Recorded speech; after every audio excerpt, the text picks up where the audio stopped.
Hi students, now we are going to derive an expression for the time of flight TF in the case of oblique projectile. So what do you mean by time of flight? It is defined as the total time taken by the projectile to travel from the initial point of projection O till it reaches the final point of projection B on the ground surface. So, from O, it travels through points C, A, D, finally it touches the ground at B. So, how much time is taken for this? That is called as the time of flight. Now, I am going to consider only the vertical motion of the projectile. I am going to forget the horizontal motion here. So only with the help of the vertical motion. Okay, now from which point does it start from the ground? O. And after attaining the maximum height at A and crossing the point D, finally at what point does it touch the ground? B. Okay. The initial point O also is lying on the same ground surface. And the final point B also is lying on the same ground surface. So it has started from the ground, it has travelled vertically, and finally it has come back to the ground itself. So what must be the displacement of the particle? We have to understand. The displacement of the particle is equal to 0. It is just like throwing a stone above the ground. It goes to a certain height in the upward direction, and it returns to the ground itself in the opposite direction. So when the body returns to the same point, initial point of projection, okay, then the displacement is 0. In the same lines here, that is the only point to be understood. Otherwise, it is very, very easy. Okay. So we have to understand that it has started from the ground and returned to the ground itself, but at some other point. That's all. So the vertical displacement of the projectile is 0. Okay, now let us consider the vertical motion. The vertical motion of the projectile I am going to consider from the point O up to the point B. So, what is the initial vertical velocity at this point?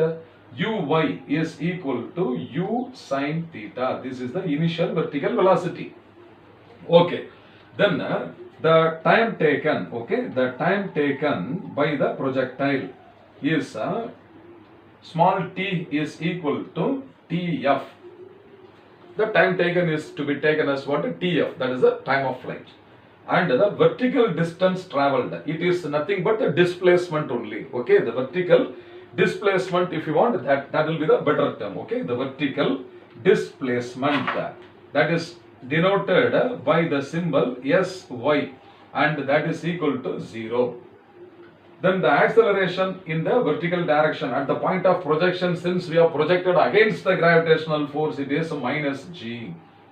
Understand that? It is minus g.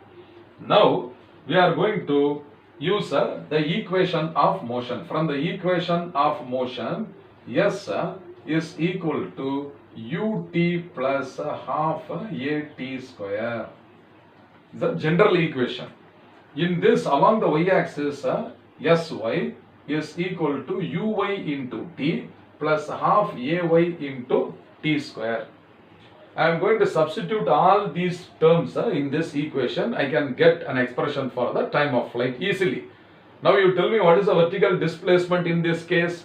It is equal to 0. So Sy is equal to what? 0. That is equal to u sine theta. So this is u sine theta into time of flight. Because we have to substitute in how much time this has happened is Tf.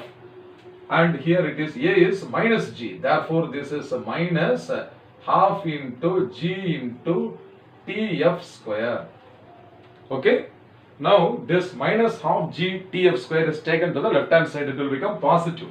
So, this is half g Tf square. Okay. That is equal to u sine theta into Tf. Okay.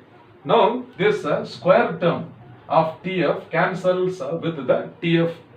Therefore, the expression for time of flight is equal to this 2 is taken to the right side. So it will become 2u sine theta divided by g.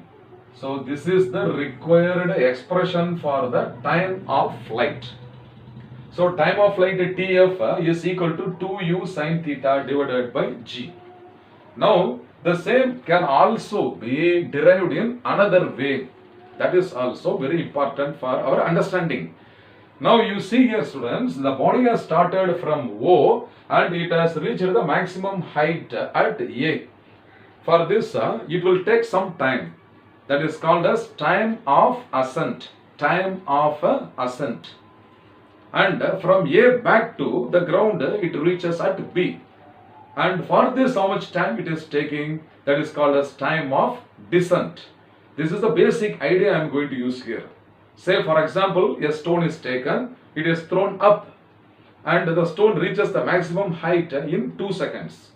How much time will it take to come back? Most students have mistaken that while coming it will come very fast, sir. So the time taken while coming down is less than 2 seconds, they are saying. That is not correct. You must remember that the stone is going up as well as coming down under the same gravitational force. So the time of ascent must be equal to the time of descent. You keep it in your mind strongly. Be it projectile motion or vertical motion in both the cases. So in this case also, the time taken by the projectile to travel from O to A and from A to B will be the same. So time of ascent is equal to the time of descent. So if you add time of ascent plus time of descent, that must be equal to the time of flight. In some numerical problems in the NEET and the JEE, they are asking such questions also. What is the time of ascent or descent? So I am going to derive an expression here itself for time of ascent. So for that I am going to consider the vertical motion of the projectile. Okay, the vertical motion of the projectile from the initial point. Okay, vertical motion from O up to the highest point A. O to A, it is ascending against gravity, is it not? So I am going to consider the equation V is equal to U plus AT. Along the y-axis, Vy is equal to Uy plus Ay into T. T is the time of ascent. So at the highest point A, what is the vertical velocity? It is 0.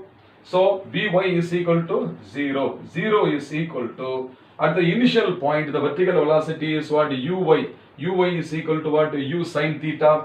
So this is U sine theta. Okay. Minus. Because the acceleration from O to A, it is minus. Therefore, it is minus G into T. So, G into T is equal to U sine theta. Therefore, what is T is equal to U sine theta divided by G. Is it not that? The time of ascent is U sine theta by G. Is it not that? So, what must be the time of descent then? If it is equal to the time of ascent, that also must be equal to what? U sine theta by G. Therefore, what must be the total time of flight must be equal to twice the time of ascent. Is it not? Therefore, the time of flight, okay, time of flight also is equal to 2 times the time of ascent.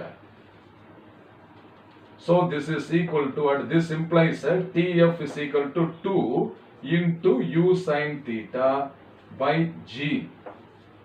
Are we getting the same equation? Time of flight is equal to 2U sine theta by G. Okay. I hope you must have understood thoroughly now. Okay.